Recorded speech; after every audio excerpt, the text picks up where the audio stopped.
Well, good afternoon, everybody, and happy Valentine's Day. I am Reverend Charlotte McGinnis, and as always, I want to thank you all for taking the time to tune in and join me for my Soulful Conversations. Today, Wednesdays, 5 o'clock Eastern Time, as you know, is my heart-to-heart Soulful Conversations, and that's where I have really awesome people to share with you, most of which I would say up to this point are good friends from either recent or the past or there all along. And we've had a lot of fun every week. And today, I couldn't think of a better person to have on Valentine's Day, and that is Faith Fairhope. So, hey, Faith, thanks so much for tuning in and joining me. I'm so excited to be here, Charlotte. Well, I'm excited to have you, and thank you so much. And the crazy thing, I'll admit it. Thank God you called me yesterday, Faith, because for some reason I did my calendar for today was I knew I had booked somebody, and I'm like, what happened? There's nobody on here, and I couldn't figure out for the life of me because I do have a big list of people, coming up, and I was like, who the heck is it? And I was just trying to think, and you texted me, are we still on for tomorrow? Thank God you texted me. So here we are, and I'm delighted, and I'm glad it worked out. And as we know, there's no mistakes. So I'm in Flat Rock, North Carolina. You're all the way out in Montana, and it's we'll talk a little bit about that in a few minutes, but we met. Do you remember what year it was? It was I'm almost sure it was the fall of 2010. And I think I had gone to one of the ADL retreats. Mm-hmm. And which one was that? Was that it? Was that up here at Canuga? I think it was Oh, there at yeah, cool. Well, as you're a fellow ADL minister, you do so many cool things. I mean, you're a licensed massage therapist. You've been doing that for years. You're a aromatherapist, Young Living Oils, right? right. Yeah, yeah. So Ellen and I are big into those. As a matter of fact, we got a big order coming in. Ellen looked at the bill today and said, "What the heck did you order?" So I said, "Well, we were low." So anyway, good stuff, and we'll talk about that in a little bit. But you do a lot of cool things, and your life has been quite a journey. And wow. So there were things we just talked about just a few minutes ago that I had no idea. So that's going to be fun to share with the group as well. So where were you born exactly? Well, I was born in Evansville, Indiana, and I'm one of eight. So I was the last one born in Indiana, and then I have two younger sisters, and they were born in Nashville. My parents moved to Nashville when I was 8 months old. Oh my So God. telling my age, that was 1956. Oh my gosh. Wow. Well, you don't look it. And you just look like a little spring chicken always. You just light up the world. And I mean Oh, that. You're such a bright light. Well, thank so your father, I knew you were married to a pastor, but I didn't realize you were a pastor's daughter. What denomination was your father a minister in? It was a very uh, fundamentalist. It was part of the Methodist, but it was called Wesleyan Methodist. And Mm-hmm. so they were, me and my sisters, we kind of kid, that was the church of no. You couldn't do anything. Oh It my was gosh. this, no. Can you do this? No. But hey, here we are, and it did. I don't think it scarred me too bad. Yeah. Well, I'm Methodist. I grew up Methodist, but it wasn't a real strict. It was just, I always go back and say, wow, I came out unscathed. It was always real positive. And actually the church where I grew up in is very open and loving and inclusive. And it's really wonderful. So it is interesting to see different churches of the same religion have different perspectives, but as you said, you came out of that unscathed, and Well, you're fine for it. And I'm sure it was a wonderful experience as well. it was, and I'm glad in a lot of ways it probably saved me from a lot of things that I might have gotten involved in. So that's the way I look at it. Exactly, exactly. Well, so then so from that point, you got married. You had a couple of boys who, the one that's what led you to Montana, right? Cody's his name, and I said, actually, why didn't he go to Wyoming? But that's a joke. So Cody and you are out in Montana, and where's your other son? He's in Franklin, Tennessee. Oh, okay. He came out to see us this summer and thought he wanted to move out here, but it didn't suit his health that well, just Hmm. the altitude and all. So he decided not to make a permanent move out here right now. But Mm. it was fun having him out here and having the three of us hanging out together. Wow. Well, I bet it was. That's awesome. Well, I've seen pictures of your boys, and I have to say they are literally gorgeous. And my goodness, the one at least is a model. Are they both models? Well, no, Daniel is more of he has his own software, custom software business, and he's just brilliant. He is just absolutely brilliant. So he kind of puts all his focus there. And Yeah, Cody loves yeah. the horses and the cowboying and the cattle and all that. So they're total opposites. Well, he looks like the best looking cowboy ever in some of the things I've seen, and I'm sure they're both beautiful inside and out, just like their mama. And you live, yeah. And what town did you tell me in Montana? I'd never heard of it. Yeah, I'm in Livingston, and Livingston. Livingston is it's about 52 miles from the north entrance of the park, Yellowstone National Park, and it's about 30 minutes from Bozeman. So I just want to throw this in for all the people that would like to come visit Yellowstone. Please do. And Allegiant has a nonstop flight from Nashville, 3 hours, and you're here in Bozeman, and Oh I'll my come pick you up goodness. at the airport. Yeah. So, I mean, it's Okay, you awesome. all heard it. You got to ride from the airport right here. So Right. you better be careful what you put out there. Ellen and I've been to many national parks, one of which I have never been to is Yellowstone. And I definitely would love to see it. And I will take you up on that offer one of these days. But do you ever watch the Yellowstone series on TV? No, I have to say, I watched it once because Cody was in a Wrangler commercial and it was being Oh, shown during the Yellowstone yeah. show. But I say it's just too offensive for me. I can't take all the language and a lot of it. It just takes away from it, and I just don't have any interest in putting that into my heart or my spirit. You know what? I agree. We watched it some in the beginning, but it just seemed to be a little too harsh for us as well. But so beautiful out there, and I do like Kevin Costner and some of the actors in it. And but yeah, it was just a Right. little bit too much. As Ellen and I have said, over the years, so many of these shows just they don't need to be that brutal, and they No, just sometimes it's like, and they don't.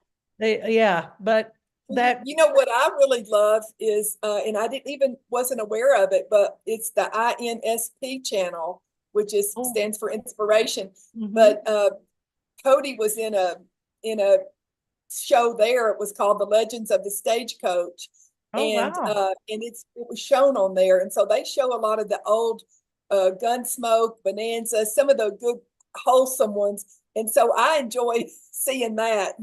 I guess I'm just too old fashioned, but I just enjoy that. It's entertainment, and I don't want to be brought down by a lot that's shown on a lot of the things now. So I think it's real important with our health that we really, protect our mental health. And to me, that is disturbing. And so I just don't participate. I appreciate that so much. I have noticed, I've never been very tolerant, to be honest, of a lot of that. Just a lot of the intense language and the sexuality and the fighting and the violence. But now it really, I feel it and I don't like it. And, I said, I've sort of come full circle in one sense that I'm just very mindful of what I allow into my field. I want everything to be inspiring, uplifting, loving, kind. And so, yeah, we have to really look out for ourselves because it does get into our field. The world is kind of crazy right now, and we have to make sure we keep ourselves strong physically, spiritually, emotionally. And how do you do that besides? I know you're a real advocate for well-being in all ways. What are your secrets? Well, I I limit a lot of what I expose myself to in all areas. So Mm-hmm. that's with chemicals of any kind. I buy organic, and I I normally eat at home and fix my own food. So I'm not being exposed to a lot of those vegetable oils, seed oils, and stuff that are so inflammatory and bad for us. And Mm-hmm. so I don't take medications. I don't need any, so I don't take any. Haven't ever taken any. And so I use my essential oils for anything that I need. And this is kind of funny, but I even use it for my deodorant. So I haven't used any normal deodorant, and I don't even know how many years, because I've been involved in the oil since 2005, the essential Wow. oils, and I've been certified since 2009. So I believe in having acupuncture done and massage. And so if I'm injured, whether it's playing pickleball or a bicycle wreck I had this summer or Oh my whatever, then goodness. I'm going to seek a massage therapist to help me with that. I don't take muscle relaxers or anything. Instead, I work it out as naturally as I possibly can. And it's so funny because sometimes when I meet people, I'll say I'm probably the closest thing to a Quaker or an Amish or something that you'll ever meet that's not one, because I just believe in all of that holistic living. And I obviously I don't put any color on my hair. I haven't since 2009. I've just let it be what it is. So it's things like that that you end up, and what happens is just like compounding interest with your money. Mm-hmm. Yeah. You realize, oh, I haven't done that since whatever time. I haven't, I don't drink sodas, so I haven't had those in over 20 years. I only Wow. drink water to speak of. I've never been a coffee drinker, so I've never had any interest, so I don't drink it. I thought, why take it up now at this at Yeah. this late date, you know? Wow. And I think that's a lot of it, is just being so holistic about my approach to everything. And I look at it from that direction almost just naturally, not because I'm trying to anymore. It's just a way of life. It's a lifestyle. Right. Well, that's beautiful. And I have to say that there's ditto. I'm not as pure as you, but I definitely have come a long way from where I was. And I do believe exactly what you're saying. And so much, I've been really intrigued over the past many years. Once I did, have you heard of the blue zones? And Yes. that's the regions in the world where people live to be 100 years and plus. And what's the common denominator? And a lot of it is diet. It's a combination of connection to source and to each other and our environment. And but these people, although they live very different lives, I think it's a matter of joy in their lives, which is a huge part of it. But we rarely go out to dinner. We went out last night. Because same thing, we like organic, we like good quality food, and we want to know what we're eating. And we're learning a lot about the seed oils and the medications that, well, we're not really medication people at all. And thank goodness our primary caregiver, the person we go to is not even a doctor. She's a nurse practitioner, and she's a Seventh-day Adventist, and just Oh, love her approach. It's yeah. basically, through prayer, through supplementation, through good nutrition, and uh, movement, exercise, you can pretty much overcome anything.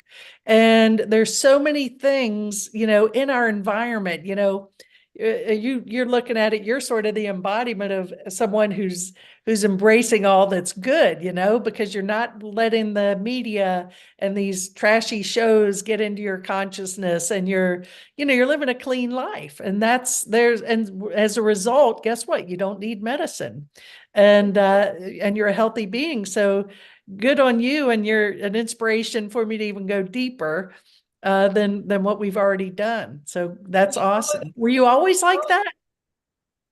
Um, I think what we were raised that way, our parents, and I think mainly they might not have had the money to take us to the doctor all the time. So it was, we didn't get very much medicine. Mom kind of doctored us herself, which I'm so thankful for now. And so I think I've always been holistic, just because I've never really, been interested in alcohol or substance, any kind of, marijuana or anything like that. So I've always kind of somewhat had that holistic attitude, even when I didn't know as much about how to do it, or there wasn't as much information even about it, earlier. But I would say in the last 20 years or so, since I've been involved in massage therapy, that opened my mind and experiences to a lot. The healing touch practitioner training that I took, and learning about healing touch and how important that all is.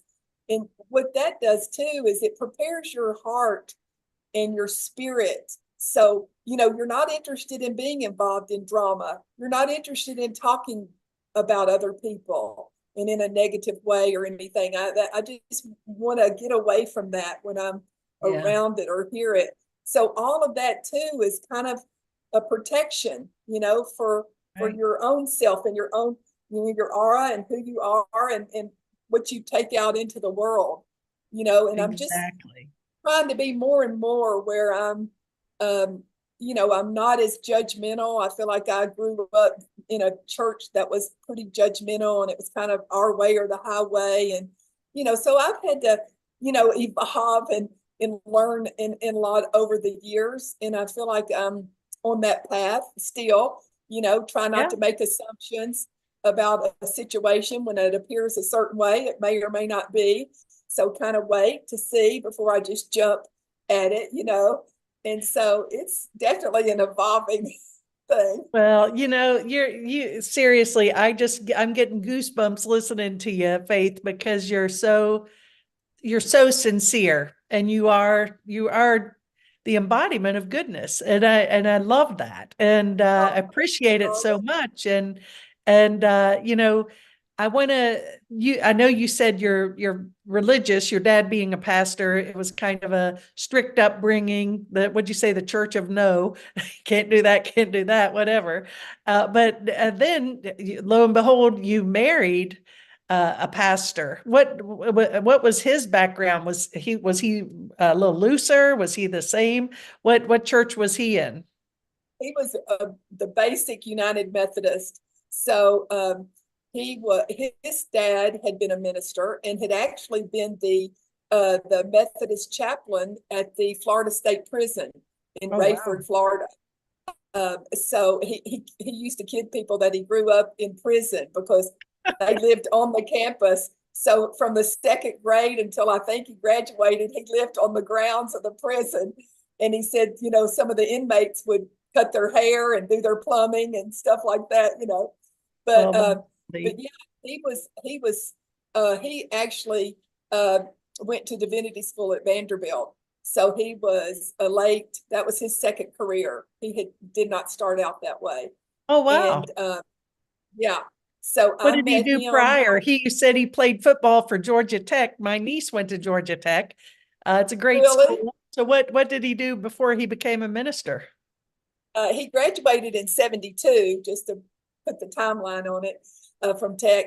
And he was a life insurance salesman. Oh, wow. You know how those good athletes, they make good salesmen, Yeah, yeah.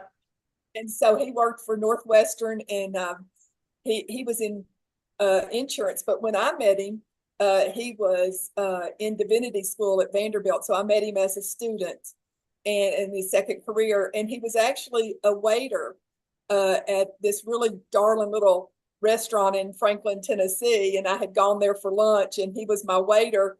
And I remember thinking he was not a typical waiter, because he was older, and then he Mhm. looked like a coach or something. And Yeah. so I was kind of smitten right off. Yeah, well, I tell you, from the pictures I've seen, he was a handsome devil. That's for sure. Not a devil, but a handsome angel. And Uh, sadly, he had a short life and a strange uh, situation you were telling me about, a very rare disease that took his life young and quickly. yeah, he was only 57, and it presented as a stroke, and we were so shocked. We just didn't have any idea. See, he seemed to be the picture of health. And we got to Vanderbilt, and a couple of days after he was there, I remember the doctor coming out and saying, my name then was Mayton, Mayton. And he said, Miss Mayton, we think he may have a disease called amyloidosis. And I said, how do you spell that? And he said, don't go look it up. He said, we don't know for sure. We'll get back with you and whatever. But that is what he had. And we had 4 days and he was gone. Oh my And goodness. I'm thankful for him. I'm thankful for his sake that it was that short, because it is a very devastating thing Mm, so I'm glad he didn't have to suffer. And it yeah. was a very, it was very, very, my anniversary of that is this month, and Monday will be 17 years since he passed. And I just can't even believe it's been that long, because it doesn't seem like it, of course. Right. And so, yeah, but he touched a whole lot of people. We traveled, we were in different churches. I would have, I had a home when we married. So I just would lease my house out and go with him to live in parsonages. And so I've met a lot of really wonderful and spent time with some really wonderful United Methodist people. And I love them all. I'm friends with a whole lot of them on Facebook still, because I Yeah. just I just want to stay connected to them. You feel like you're a part of their life and they're a part of yours. Amen. Yeah. Well, that's wonderful. I mean, it's wonderful you keep in touch, but how tragic and sad, that whole time must have been for you. And wow. But It was so very, it was excuse very, very difficult to to even just be able to get up, when that happens. You feel like you just are knocked down and you can't get back up. yeah, I So can what, only what imagine. helped me is actually I needed to help take care of my dad. So it helped me keep going, and I'm thankful for that. Wow. Dad, what was cool with dad having been a minister, and even though he had dementia, there was a lot that he still knew and remembered. And so he we helped take me, Andrew and I helped take care of him for about 9 months of his life, my dad's life. And so he would go with me on my massage appointments if I was doing it, because of course I always specialized in the older adults and the seniors, and I Mhm. would be in assisted living or nursing home or hospital or hospice, a setting like that. So the women always wanted my dad to come with me because he was so handsome. And Oh, so they always say, is your dad coming with you? And oh, so that's we great. let dad go with us to a lot of times to the nursing homes and stuff. And he would visit with some of the people that we knew from church there with Andrew. So they would kind of do Oh, a joint visit. So it was really cool. oh, wow. Wow. That's beautiful. And your father, how old was he when he passed? He was 92 and a half. I always like to throw the half in there. He was 92 and a half. And we did a thing at one of the assisted livings in Franklin that's a really wonderful big campus, and it's called NHC. And there did a, I'd come up with this kind of gathering to have. It was called Prayer and Share.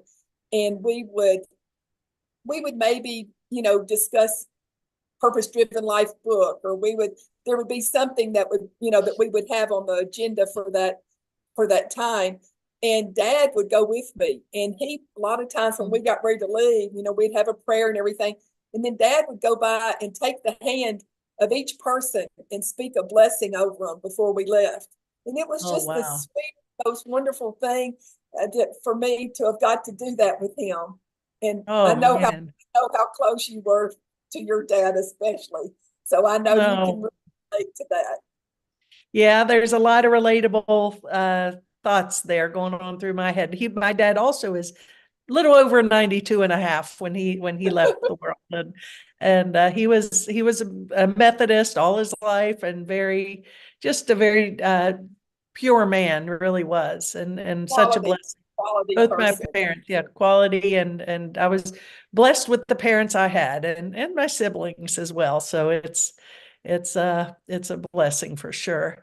So you had all these beautiful experiences. You were on your path, the Methodist, and you somewhere in the middle of all this, you became a mortgage loan officer.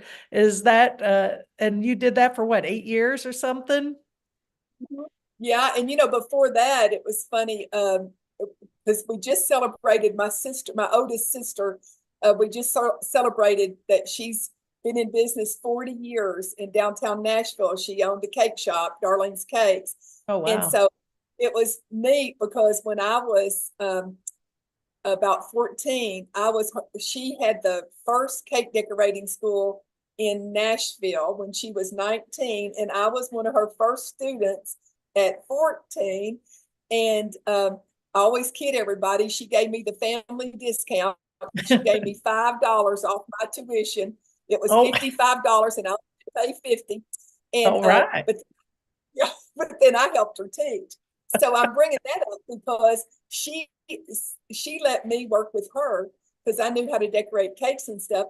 So when my boys were young, I got to be their scout leader. I got to do everything with them because I worked with her. So she would just let me work when I wanted to, whatever Oh, hours, perfect. whatever day, whatever I wanted to do. And it was always a party because people were coming in to celebrate. Oh, So, I yeah. would Yeah. decorate, yeah, I helped decorate the cakes, and I ended up decorating my own wedding cake with Andrew. Oh, My that's sister great. put it all together for me, and then I decorated it so I could say I did. Oh, Um, that's great. I did that before I became a mortgage loan officer, and I was still married to the boy's dad at that time, and a friend of mine, she was actually one of the top mortgage loan officers at Bank of America at the time, which at that time was called Nations Bank. But they needed help, and she asked me if I would come and be her assistant, help be an assistant. And I started as an assistant, worked my way up. And after Andrew and I got married, I was promoted and really loved it. Really loved it. Loved having my clients. Oh, I lost you there for a second, but now you're back. So Oh, you oh, and so you did that, and well, my father was in banking 67 years at the same wow, institution. Can you? And yeah. So a wow. lot of parallels there. But so then you decided you took this leap. Now you became you did, I guess, the licensed massage therapist and the aromatherapy before you got into the Alliance of Divine Love Ministry, which is, just for those of you that might not know what it is, it's an interfaith, interdenominational type ministry. It's really the belief, which I love. Our one mantra, our one purpose is to live from the greatest degree of love, all in all we do. What would love do here? Also it invites all many different perspectives, that as long as they come from love and goodness, then they're welcome. And also I love that it says our church is on our back. Our life is our church. We are the church. And I believe that's true for every person on the planet. Your life is your church. So Right. how did you get introduced to ADL? Well, I was I really felt after Andrew passed, I really felt this drawing towards ministry, and I think this is important to say. And the reason is because when I was at Vanderbilt in the hospital, you can imagine there were a lot of people with him being a minister. There were a lot of chaplains coming in and ministers from all over the area. He was well known, and really everybody loved him. And but I just remember um, especially the morning that he ended up passing. Um, Chaplain came in and was talking, and Charlotte, I felt like that, I could I could see her mouth move, but nothing touched my heart about what she said. It was a woman, actually, I believe, that I remember the most. And it was just felt like words. And I thought, Lord, I want to be used in a way that people feel it. It's not just empty words.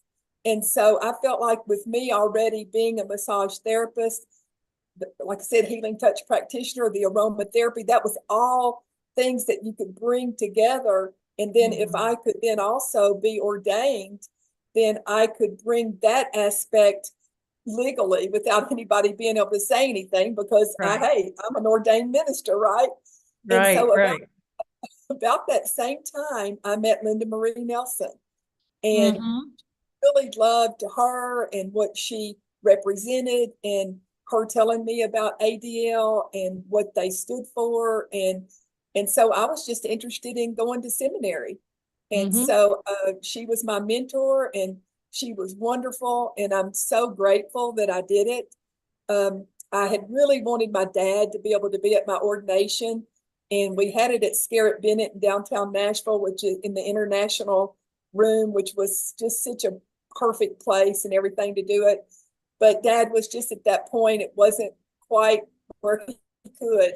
And so he Hmm. wasn't able to be there. But, a lot of my family members were and everything. And I was so grateful that Linda and Wanda and a lot of them got to be there for it. And it was a really special time.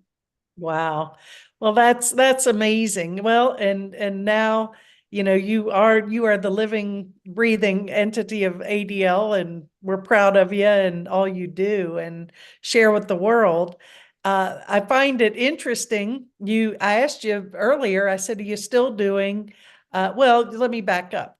You made a move to Montana. You said you were back and forth and then just decided to make it permanent, and your son's out there.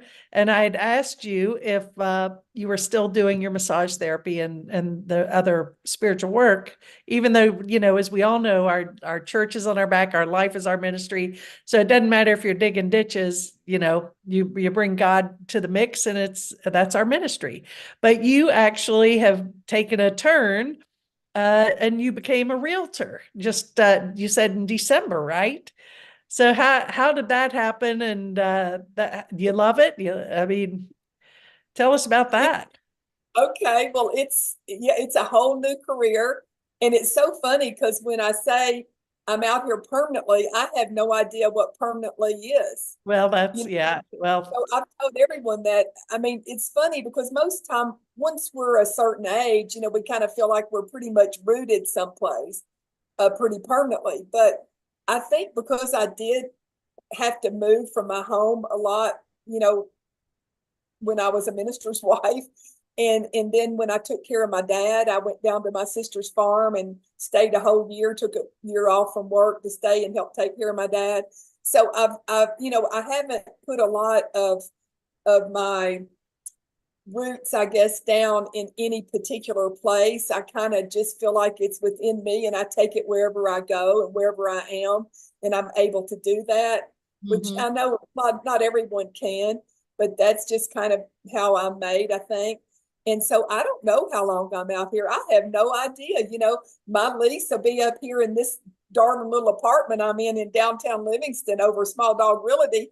It'll be up in May, and then I will decide from there if I'm going to rent another place or I've got a lot that I could build a house or whatever. So I don't really know, and it's kind of funny because most people just kind of course assume that if you're there, then well, that's your new place you're going to be from now on. I have no idea. Well, I appreciate that so much. There's I don't know how much you know about A Course in Miracles, but there's a line in the course that says, "A healed mind does not plan," and I believe that when we're really taking the walk, holding the hand of God every moment, we don't have to plan. You just tune in and listen and follow the path that we're being guided to follow. And it's way more exciting and way better than anything we could ever make up for ourselves, you know? So you're again a perfect example of surrender and just being willing and but you're out there for now. Are you enjoying real estate? Yeah, I mean, what little I mainly just been training, of course, taking Yeah. this class and that class, trying to get up to, what do I need to do? It's been fun though. I've actually went and looked at property I've got a couple of uh, out of town clients. Uh, and so I've gone and that's when I went to Virginia City and looked at this lot for this couple they were in Budapest at the time when they called me, but they're from here. They're not from Montana, but they're from, the States. But it was so fun to go look. I'd been wanting to go to Virginia City and I Mhm. hadn't yet. So I just went by myself, made that as my trip and the reason to go, and did that and brought back information, videos, and everything for them. And I've got another client in California that's looking for a particular thing, and I'm trying to help her find it. But, I haven't done a whole lot yet, of Yeah. course, having just gotten my license. And the small dog realty is kind of going through a new branding and a new managing broker and that kind of thing. So there's a lot of kind of turmoil and not turmoil, I'm sorry, transition. That's the word. Transition. Not turmoil, not Yeah. turmoil at all, just transition. Yeah. So, that's a reason why I haven't done a whole lot towards it. But I think it's kind of cool the way, Cody just back in September of 2020 just said, "Hey, Mom, I'm heading out to Livingston with his two horses and two dogs." And COVID had it where I wasn't able to do massage at the time because it was all shut down, right? The state of Tennessee. And so he said, I said, "Well, honey, I really think you ought to have somebody right out there with you." I was a little bit concerned about, when he went in or whatever, nobody there to kind of look over his stuff. And he Yeah. said, "Well, Mom, is there any way you could go?" And I said, "Well, yeah, I'll go." And so, I mean, 5 minutes later, or a little longer than that, but I was packed up, ready to go. And I thought I was going to stay here about 2 or 3 weeks and just help him get settled. You know how a mom does, want to help him get Yeah. settled and find him a place and all of that. And every time I got ready to leave, COVID would be spiking in Tennessee. And he would just say, "Mom, you can't go yet. You can't go yet." And, people may or may not know, but, I don't, I, I had to have most of my right lung removed when I was 2.5 years old. So I only I had the didn't know lower that. lobe. Yeah. I just had the bottom lobe of my right lung, but I've grown up that way. And So what so was what caused that? they said that there were cysts. And again, with me being number 6 out of 8, I didn't get a lot of details over the years. It's just kind of like, oh well. I was just real thankful that they had a really wonderful surgeon, Mm. and so he did a fabulous job. And that's why I'm here. Thank goodness. And but I did walk a marathon. Andrew and I both walked a marathon when I was 49. Um, in 2005, and that was in Portland, Oregon. We walked 26.2 miles. I walked Wow. 7.5 hours, and we trained before that, and had gotten up to I think 22 miles in our Wow. training. And then they said, "Don't," I think it was 2 or 3 weeks before they said you don't walk at all, which I was like, "Are you sure?" But they assured me it was, and we were in the Prevention magazine. Actually, we were featured as the walkers of the week, the marathoners of the week. Oh, With cool. number 38, yeah. And I think one of the reasons they chose it is because I said that when we would walk, there would be like when we would go on our long days, then we would go a little bit further than we did before. And I said, every time we'd go a little bit longer, like another mile or whatever, I said we would high five and say, "We've never been this far before," like Conway Twitty, the song. So I think that's why they used us, since we were from Tennessee in the article. But yeah, I did that. So where was I going with all of this? Well, you started with your lung, and then next thing I you know, was you're walking a marathon.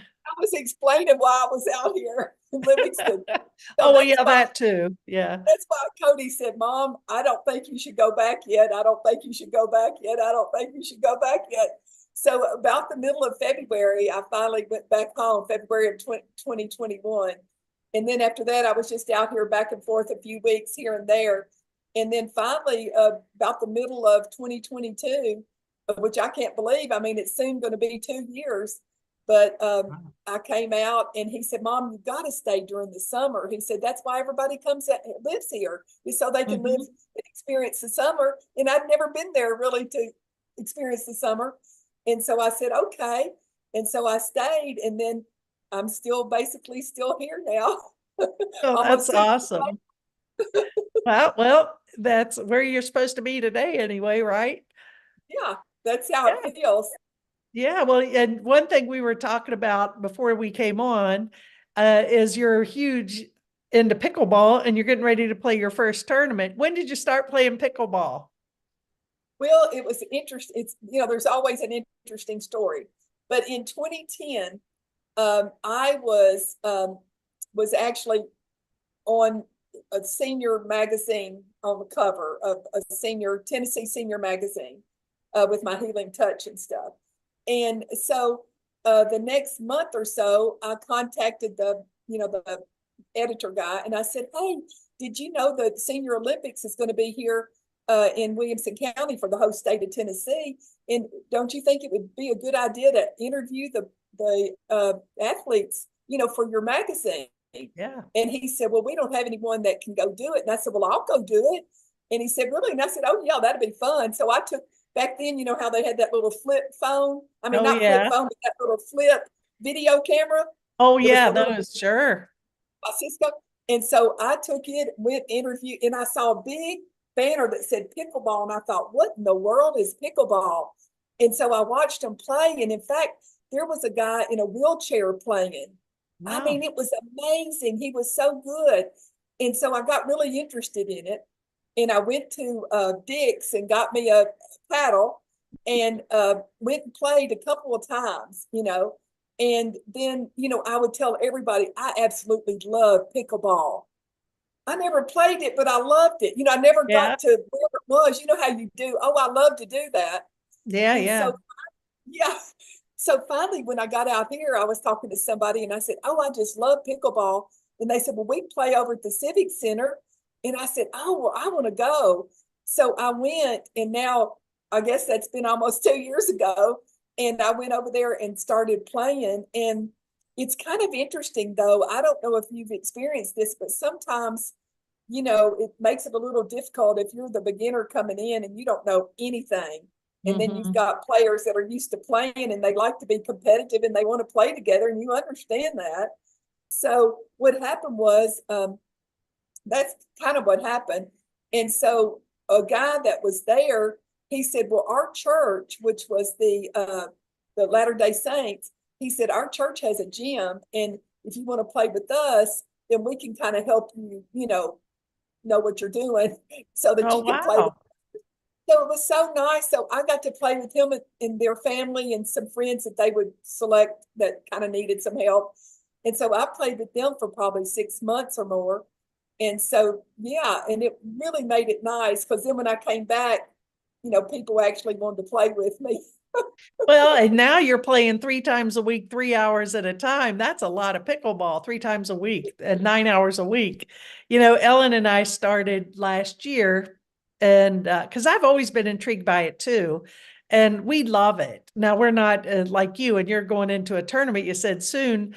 But I will say the one thing that I appreciate about it is the willingness, at least where we play, the people wanting to help you. So they had like an open, what do you call it? Just open courts. And if you just show up, it doesn't matter if people have been playing 20 years or 2 months, just come on in and they show you. They're very patient. I mean, there's some Oh, people that are ultra competitive, but I find it's very social, it's very fun, and a lot of people, I can see why people like it, and it's exploding everywhere. I mean, pickleball ball courts are coming up all over the place. Well, you So, know what was interesting about it, which I love to see how things can change. And that's how it was when I first came, you know. And mhm. but when I went home for my niece's wedding, it was beautiful in Franklin. And that was in December of 2022. And then when I came back, they had changed the way they did it. And I'm so glad because they did. Um, Now they've got three courts. I mean, we always had three courts, but now they have kind of advanced and intermediate and then beginners. And so when someone new that comes in, they bring them down there to us, and I stay on the beginner court because I like to have fun and I don't like to feel under a lot of pressure. Like, I just like to have fun. So Yeah, yeah. at our court, then we're very patient and very kind and all that because at least me, I know what it feels like to not be treated that way. And so I like to make sure somebody feels very welcome and has a really good time. So we've got a really neat now. We've got like an app that we're all on the app, and it'll remind you of what the schedule is and all of that. It's really kind of neat. Oh, And so that's it's awesome. yeah, it's a big deal here. Oh, It's it's a big everywhere. It's popping up all over the place. People are loving it. And, it's become real popular too with golfers. A lot of golfers play, a lot of the professional golfers do it sort of to relax and have fun. But I think everybody plays it because, even if you're not really an athlete, you can bun it around a little bit and have fun with it. And as long as you don't take it too seriously, hey, go for it. It's fun. Well, So, one thing I have discovered is what's really important, though, is I've been hearing a lot from the orthopedics and the physical therapists. We get so many people in here from playing pickleball, and so that is so funny that you mentioned that. My sister, her stepson owns a physical therapy business, and they actually have pickleball courts there too that they've brought in. But when Suzanne told him that Ellen and I started playing, he goes, we have a lot of injuries from pickleball.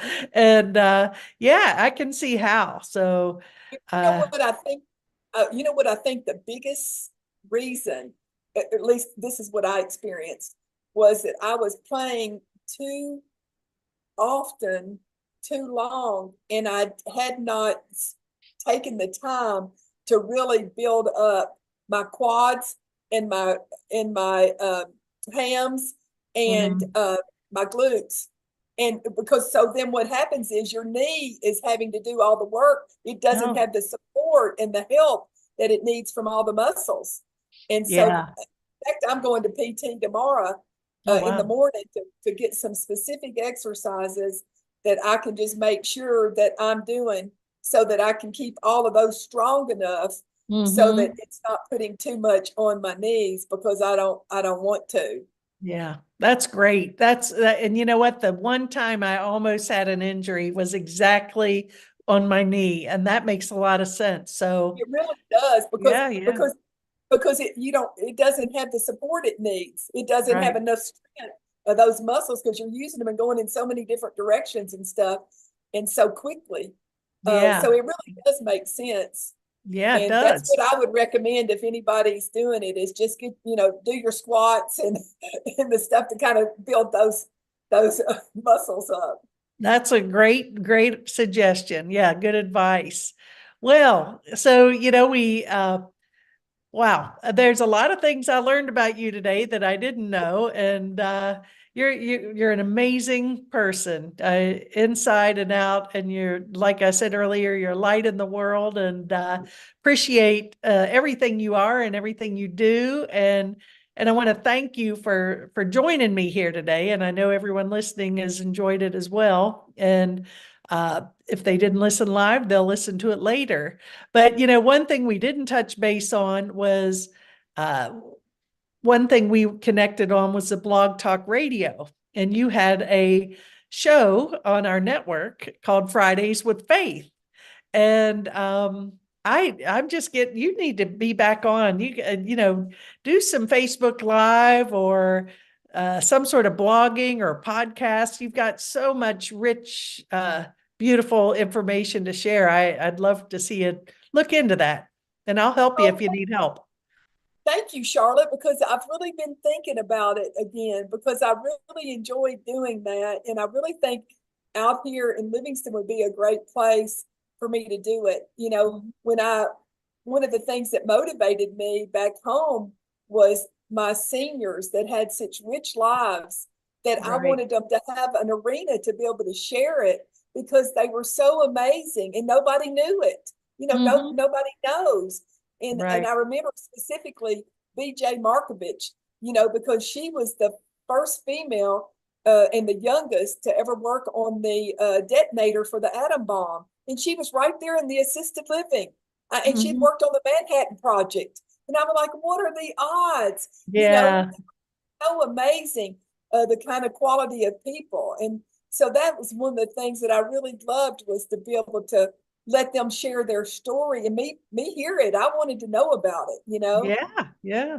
Well, and there's the people that I bring on here are people that are amazing and great and doing cool things that, no one really knows, beyond our circle, right?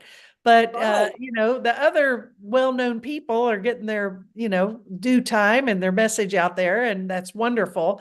But there's a lot of really great people doing awesome things, and you would be awesome to get back into that. And I'll support you any way I can. So you can call me, Oh, and well, I don't know a I'll, lot, but I can muddle my way through it. I'm going to take you up on it. That's a deal. Well, I'd love nothing more. So is Well, there, huh? you introduced me on my first show. That was Yeah. September the 15th of 2012, and you were the one that introduced me on that first show that I had, Well, and how it was about so that? great. Well, Yeah. we go way back, it's amazing. So I yeah. I was going to say, I even had a man call in from England. I don't know if you remember, but there was a doctor that I had met when I was over at the Young Living 20th anniversary of the lavender farm in France. And there was a doctor there from England. And he actually called in on my radio show, my Fridays with Faith radio show from England. But I don't remember exactly, but how great is that? That's great. And Fridays with Faith, I think you're gonna have. I love that name. So, I but do if too. that's not the name, something better will come along. I think I need to stick with that name, don't you? I think it's perfect. Yeah. So, before we wind down, is there anything else you want to put out there to the group? Well, I just wanted to say, of course, thank you so much for you and for ADL and for all the ways that I was looking at your website and I love all the new things that I'm seeing with the Angel Squad and all the things, your Course of Miracles and stuff. And that's one thing I still would like to be a part of is the Course of Miracles. But Well, you're welcome. Everybody's welcome. Friday, if you want, go to my website, charlottemcginnis.com.